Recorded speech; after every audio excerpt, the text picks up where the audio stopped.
Pour bien commencer, mettons-nous dans le contexte. Depuis une dizaine de jours, il y a beaucoup de discussions autour de GPT-4o.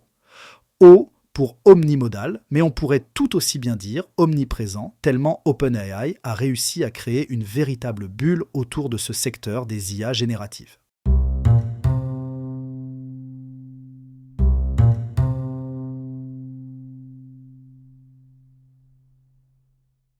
Développé par OpenAI, GPT-4o est un modèle de langage aux capacités impressionnantes pour analyser et générer du contenu. Remarquez que je ne parle pas de compréhension. En effet, GPT-4o n'a toujours pas de conscience ni de véritable compréhension de ce qu'il génère. Il exploite ses capacités en traitement du langage naturel. Il utilise ainsi des motifs linguistiques appris à partir de vastes ensembles de données, et à en croire le coût exorbitant de son entraînement, on imagine le nombre incroyable de motifs qu'il est capable d'exploiter pour générer des réponses encore plus cohérentes et pertinentes. Plusieurs vidéos expliquent en détail ce que sont ces motifs, les tokens qui vont avec et comment ces modèles analysent et génèrent du contenu. Dans une précédente vidéo, j'ai interviewé mon clone sur la question de l'authenticité.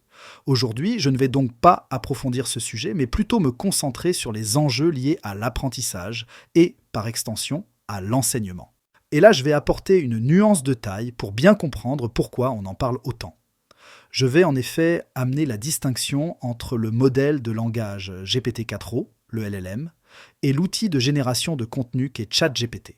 Alors pourquoi ChatGPT-4o est-il vraiment spécial et pourquoi suscite-t-il autant d'intérêt ? Développé par OpenAI, c'est le premier véritable générateur de contenu omnimodal. Cette nouvelle version de l'agent conversationnel est capable de traiter non seulement du texte, mais aussi des images, de la vidéo et de l'audio. Ce n'est pas juste une mise à jour de son prédécesseur. C'est une avancée majeure qui change la donne. Cela m'amène donc à l'aspect vraiment unique de ChatGPT-4o, son caractère omnimodal. Qu'est-ce que cela signifie exactement ? Comme je viens de le dire, ce n'est pas seulement une version mise à jour de ses prédécesseurs, il apporte des avancées significatives qui le rendent encore plus performant et utile. Premièrement, ChatGPT-4o a des capacités de compréhension et de génération de texte beaucoup plus affinées grâce à la nouvelle version de son LLM. Comme nous avons pu le voir dans les différentes vidéos au moment de sa sortie, il peut produire des réponses encore plus cohérentes et pertinentes. Cela le rend donc plus efficace pour des tâches variées comme la rédaction d'articles, la réponse à des questions complexes ou même la création de contenus créatifs comme des histoires ou des poèmes. Ensuite, il y a la capacité de ChatGPT-4o à analyser et générer des images. Non seulement il peut analyser le contenu d'un écran, mais il peut aussi identifier des objets et des personnes dans une image. Il peut également comprendre le contexte et les relations entre ces éléments. Par exemple, si vous lui montrez une photo de famille, il pourra non seulement reconnaître les visages, mais aussi comprendre qu'il s'agit d'une réunion familiale et même générer une description détaillée de la scène. Une des démonstrations faites au moment de sa sortie montrait un père qui demandait à ChatGPT-4o d'analyser l'écran de son fils pour l'aider à résoudre un problème de mathématiques et lui expliquer comment faire. En plus des images, ChatGPT-4o peut aussi traiter des fichiers audio. Il est capable de transcrire des conversations, analyser des discours et même répondre à des questions si on lui parle. Tout cela n'a rien de nouveau, mais on s'en reparle, soyez patient. Un autre point fort est sa capacité à interpréter les émotions. Grâce à des modèles d'apprentissage avancés, GPT-4o peut détecter les nuances émotionnelles dans le texte, les images et les sons.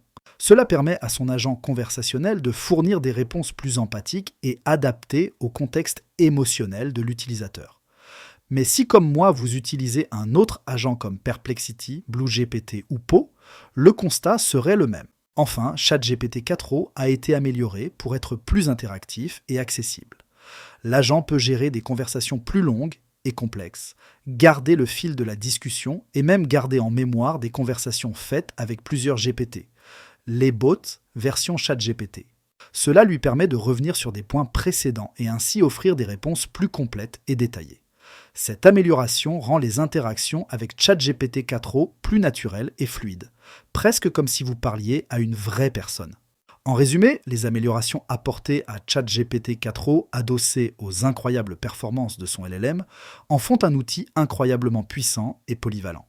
Que ce soit pour la génération de texte, l'analyse d'images, la transcription audio ou l'interprétation des émotions, GPT-4o est conçu pour offrir des performances de pointe dans toutes ses tâches. Ces avancées le rendent non seulement plus utile, mais aussi plus agréable à utiliser au quotidien.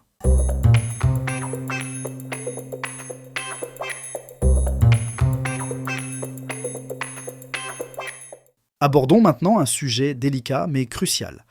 L'effet bulle. Qu'est-ce que c'est exactement? On revient en arrière avant de continuer. ChatGPT est l'agent conversationnel d'OpenAI qui génère du contenu à partir du LLM, le modèle de langage. Autrement dit, GPT. On vient de voir l'incroyable avancée faite par la nouvelle version de l'agent conversationnel. Mais le réel danger vient du modèle de langage et moins de son agent conversationnel. Vous me suivez?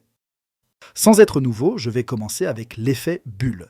Cet effet se produit avec le contenu que GPT-4o vous propose car il est tellement personnalisé qu'il finit par renforcer vos propres croyances et opinions sans vous exposer à des perspectives différentes. Imaginez que vous utilisez GPT-4o pour obtenir des informations sur des sujets qui vous intéressent, comme la politique ou la santé. Au début, c'est génial. Les réponses sont précises, pertinentes et semblent parfaitement adaptées à vos besoins. Mais à mesure que vous interagissez avec le modèle, il apprend de vos préférences et commence à vous fournir des réponses qui confirment ce que vous croyez déjà. C'est là que les choses peuvent devenir problématiques. Cet effet bulle est très connu dans le monde de l'IA. Il peut vous isoler dans une sorte de chambre d'écho, dans laquelle vous n'êtes exposé qu'à des informations qui résonnent avec vos opinions préexistantes. Cela peut renforcer vos biais et vous empêcher de voir les choses sous un angle différent.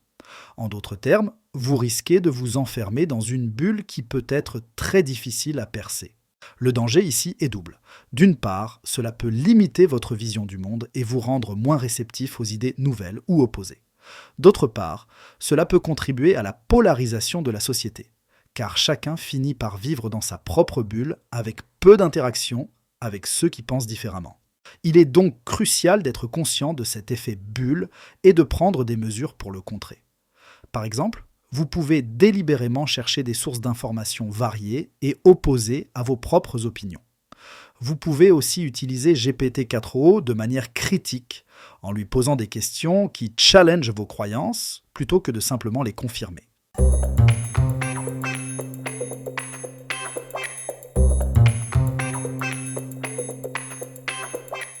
Il y a un effet dont je n'ai encore parlé dans aucune de mes vidéos, c'est l'effet d'isolement.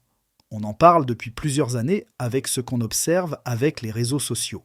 Mais dans notre contexte des IA génératives, il est un des échos de l'effet bulle et va donc avoir une dimension supplémentaire. Imaginez un étudiant ou même un collègue qui utilise GPT-4o pour ses recherches et ses devoirs.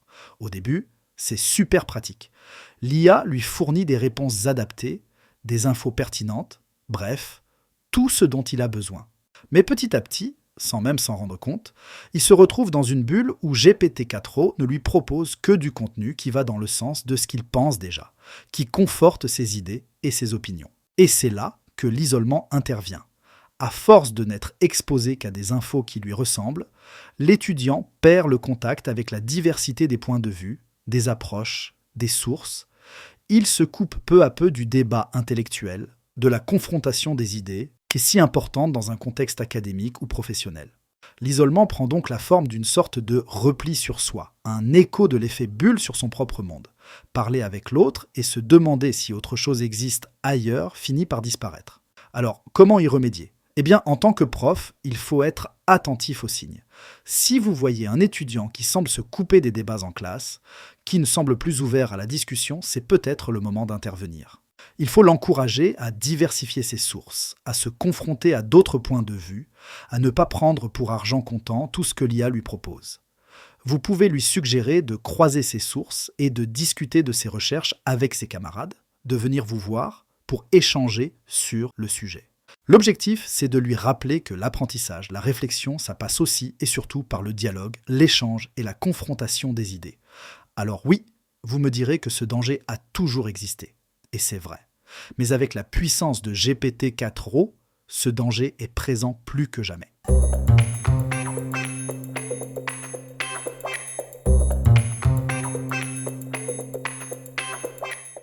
Il y a un dernier danger dont il faut reparler.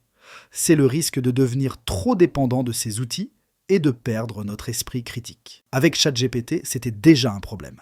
Beaucoup ont commencé à l'utiliser pour tout et n'importe quoi, rédiger des mails, des articles, faire leurs devoirs. C'est tentant parce que c'est facile et rapide. Pour la qualité, on reviendra, mais ce n'est pas le sujet d'aujourd'hui. Et je l'ai déjà abordé avec d'autres vidéos comme celle sur le RAG ou pourquoi sortir de la bulle OpenAI. Pour revenir au sujet, comme GPT-4o est encore plus performant, il donne encore plus l'illusion d'avoir réponse à tout, mais attention car utilisé de manière brute, il continue d'halluciner. Le plus gros danger des IA génératives persiste, car aussi bon soit-il, GPT-4o peut se tromper, avoir des biais ou donner des réponses incomplètes. Depuis janvier 2023, je parle de l'effet mollusque pour faire référence au danger de tomber dans une forme de paresse intellectuelle. Avec ChatGPT 4o, cette tentation continue de grossir. Au lieu de faire l'effort de chercher des informations, de les croiser et de les analyser de manière critique, on pourrait se contenter de faire travailler ChatGPT 4o, qui intègre maintenant certaines fonctionnalités de plateformes comme Perplexity ou même Explain Paper. De fait, il ne nous fait plus réfléchir aux enjeux d'intégrité et autres liens cognitifs systémiques. On peut utiliser ChatGPT 4o comme un outil, une source d'informations parmi d'autres. L'IA est un moyen mais pas une finalité. Et pour ça, il faut toujours garder un œil critique, vérifier ce qu'il nous dit, le comparer avec d'autres sources. Et surtout, il faut continuer à penser par nous-mêmes, à faire travailler nos méninges. Cela implique d'avoir les connaissances et une expertise parfois poussée pour pouvoir travailler avec ChatGPT 4o sans qu'il nous aliène et nous dévore. Avec l'effet bulle et la stratégie marketing d'OpenAI, qui s'appuie parfois sur du tech-washing, on peut voir une tendance à nous transformer en moutons. J'ai donc tendance à élargir l'effet mollusque à notre comportement en société. Certains ne cherchent même pas à savoir si d'autres outils existent et abandonnent leur esprit critique pour tout miser sur une firme et son modèle de langage. J'en vois parfois certains qui ne savent même pas que d'autres modèles existent.